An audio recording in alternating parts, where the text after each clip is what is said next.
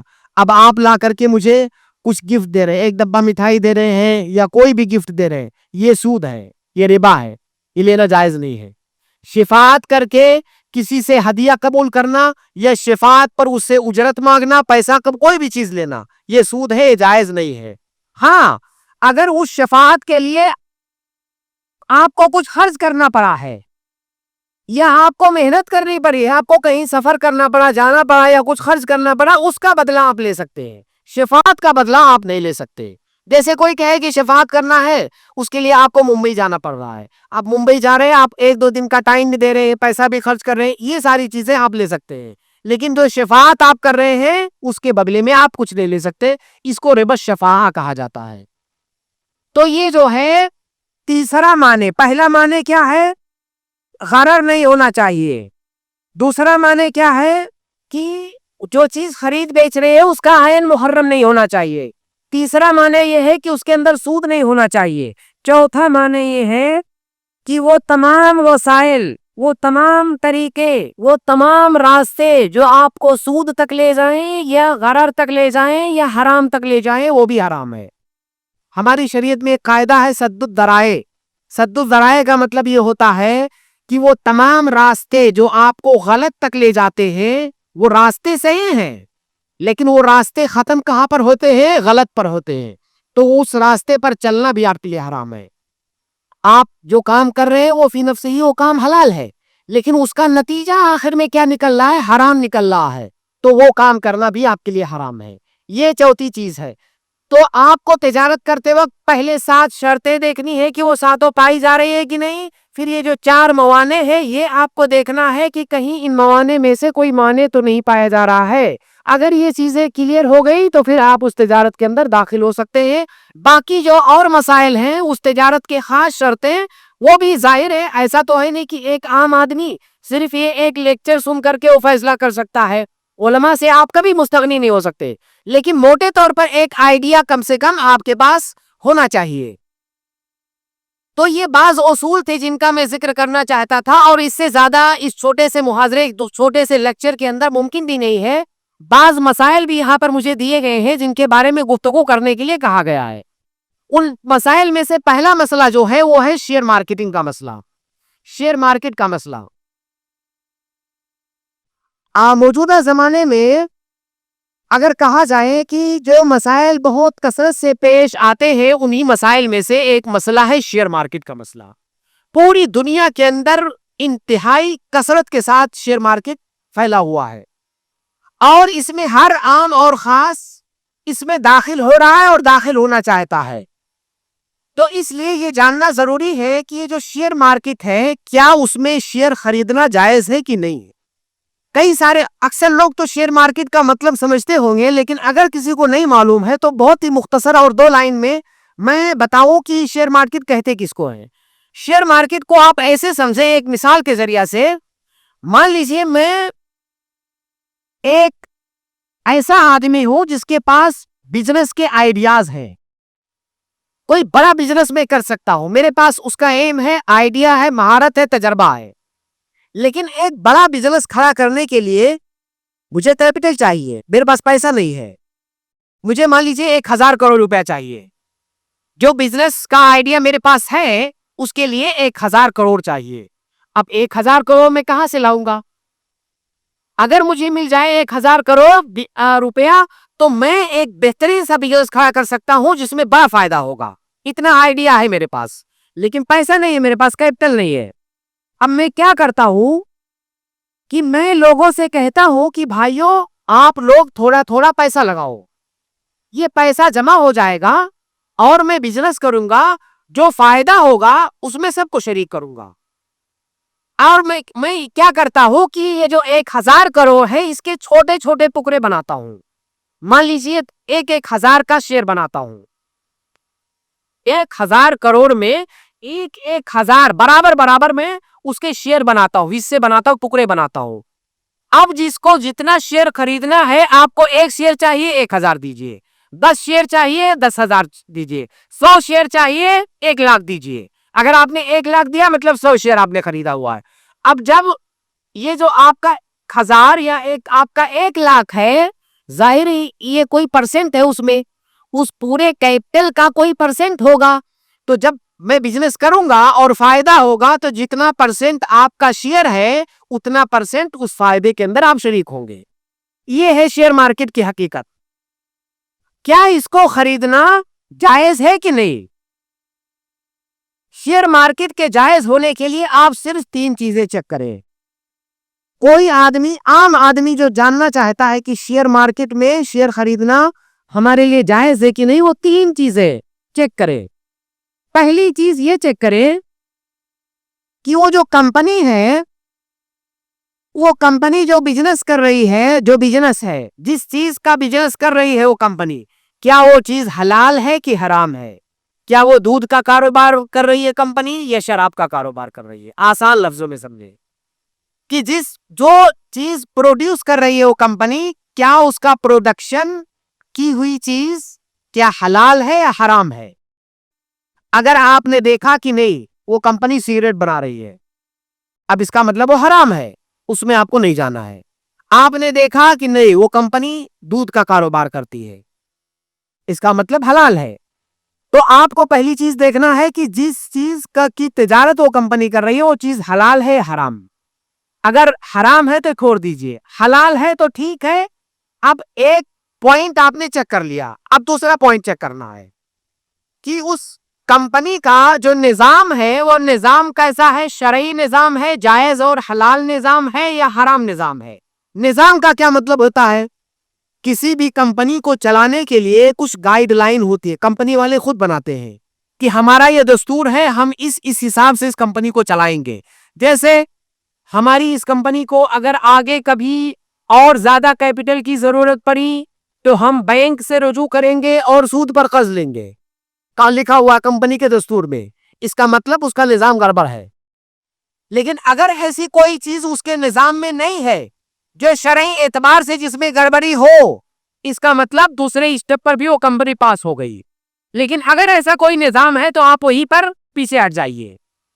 تو دوسری چیز اس کا نظام چیک کرنا ہے۔ تیسری چیز جو آپ کو چیک کرنا ہو اس کی ادارت کا مطلب کیا ہے کہ کئی دفعہ وہ کمپنی حلال چیز کا کاروبار کر رہی ہے، اس کا نظام بھی کلیئر ہے، صاف شفاف ہے، کوئی گڑبڑی نہیں ہے، لیکن ٹیبل کے نیچے سے وہ حرام کاری کر رہے ہیں۔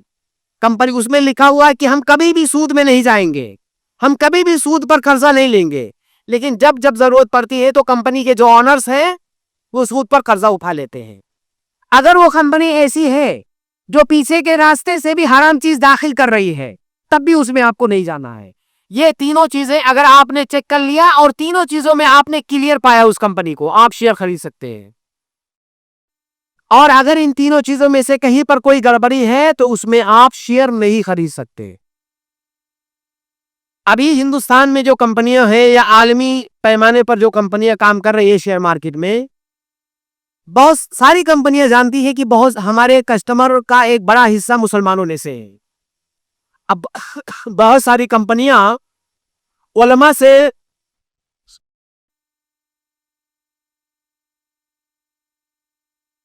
ان کمپنیوں کو پتا ہے کہ مسلمانوں کے جو علماء ہیں وہ ان کو فتویٰ دیتے ہیں، وہ کہتے ہیں کہ اگر حرام ہے، اس میں سودی کاروبار ہے تو نہیں جا سکتے.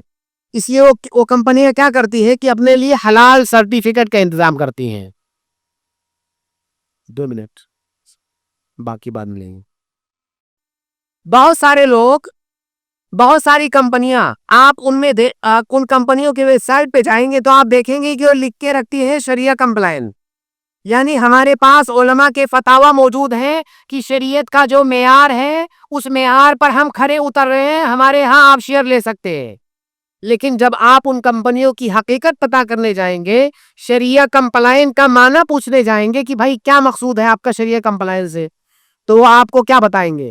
کہیں گے ہمارے ہاں سود کی جو مقدار ہے 1/3 سے کم ہے، یعنی 33% سے کم سود ہے، اس سے زیادہ نہیں ہے. بعض لوگ کہیں گے کہ ہمارے ہاں جو ہے 25% سود ہے، 1/4 سے ہمارے ہاں کم ہے، اس کا مطلب ہم شریعہ کمپلائن ہے. بھائی کس نے دیا آپ کو فتویٰ؟ وہ فلاں فلاں فلاں عالم نے دیا ہے. بہت فتوے بکتے بھی ہیں اس زمانے میں. وہ فلاں فلاں عالم نے فتویٰ دیا ہے کہ اگر 1/3 سے کم سود ہے تو یہ جائز ہے، اسی لیے ہم نے شریعہ کمپلائن لکھا ہوا ہے. آپ کبھی دھوکہ مت کھائیں شریعہ کمپلائن سے. آپ پتا کریں جب 0% سود ہو، اگر 0.0001% بھی اس میں سود ہے تو آپ اس میں نہیں جا سکتے. جیسے ابھی ریلائنس کمپنی ہے، آپ اس میں چیک کرنے جائیں گے، مجھے ایگزیکٹ وہ نمبر نہیں پتا ہے. اتنی بڑی کمپنی ہے کہ اگر اس میں 1/3 بھی مانے تو کئی لاکھ کروڑ بنتا ہے سود، کئی لاکھ کروڑ بنتا ہے. اگر 1/3 بھی مانے تب بھی، اگر 2-4% مانیں گے نا تب بھی بہت کئی لاکھ کئی ہزار کروڑ میں اس کا سود بنے گا. اب بہت سارے علماء، علماء نہیں، علماء نے یہ فتاویٰ دے رکھا ہے ان کمپنیوں کو کہ اگر آپ کے ہاں 1/3 سے کم سود ہے اس کا مطلب جائز ہے، کیونکہ ہماری شریعت میں 1/3 سے اگر کم ہے تو جائز ہے. اور طرح طرح کی بڑی دلیلیں بھی دیتے ہیں ان سب کا. دیکھیں اگر اس طرح سے بہت تفصیلات کے ساتھ لیں تو شاید ایک ہی موضوع کافی ہو ایک لیکچر کے لیے. ایک دلیل وہ دیتے ہیں، ایک حدیث ہے افسوس کثیر، ہبا کے باب اتنا مضحکہ خیز ہے کہ کوئی بھی پڑھا لکھا آدمی سنے گا تو اس کے لیے چٹکلے سے کم نہیں ہے. یہ کس طرح کی وہ دلیلیں دیتے ہیں بھائی. میں اس کی مثال ایسے دیتا ہوں کہ اگر ہم نے 10 کلو بکرے کا گوشت لایا اور اس میں 1 پاؤ خنزیر کا گوشت ڈال دے، نعوذ باللہ من ذالک، تو کیا وہ 1 پاؤ خنزیر کا گوشت حلال ہو جائے گا؟ آپ یقین کریں، میں قسم کھا کر کے کہہ سکتا ہوں کہ سود کی حرمت خنزیر کی حرمت سے کہیں زیادہ ہے. ہمارا یہ موضوع نہیں ہے آپ آج کا، ورنہ میں آپ کو بتاتا کہ میں اسی مسجد میں سود پر ایک خطاب ہو چکا ہے میرا. میں نے بتایا ہے کہ اللہ کے نبی صلی اللہ علیہ وسلم کی حدیث ہے کہ سود کے 70 دروازے ہیں، اور ان میں سے جو سب سے ادنا درجہ ہے سود کا کہ کوئی اپنی ماں سے زنا کرے. تو سود کھانا یہ خنزیر سے بھی زیادہ سخت اس کی حرمت ہے. تو اگر 10 کلو بکرے کے گوشت میں 1 پاؤ خنزیر کا گوشت آپ نہیں برداشت کر سکتے اور یہاں کہہ رہے 33% جو ہے سود حلال ہے، یہ صرف بیوقوف بنانے والی بات ہے. اس لیے کسی بھی کمپنی میں جب آپ شیئر خریدنا چاہیں یہ تینوں چیزیں چیک کریں. خاص طور سے سود کے بارے میں آپ دیکھیں، جب 0% سود ہو تب اس میں آپ خرید سکتے ہیں، ورنہ نہیں. ہم یہیں پر اپنی بات ختم کر دیں، انشاءاللہ یہی سے مغرب کے بعد پھر کنٹینیو کریں گے. بسم اللہ والحمدللہ والصلاۃ والسلام علی رسول اللہ. مغرب کی نماز سے پہلے ہم نے اسلامی تجارت کے کچھ اصولوں پر بات کی، کچھ قواعد اور ضوابط کا ہم نے ذکر کیا، اور اسی طرح سے جن مسائل پر گفتگو کرنے کا حکم ہوا تھا اس میں سے شیئر مارکیٹ کے بارے میں مختصر انداز میں ہم نے بات کی اور اس کا حکم جانا. جو اگلا مسئلہ ہے وہ ہے فاریکس مارکیٹنگ کا.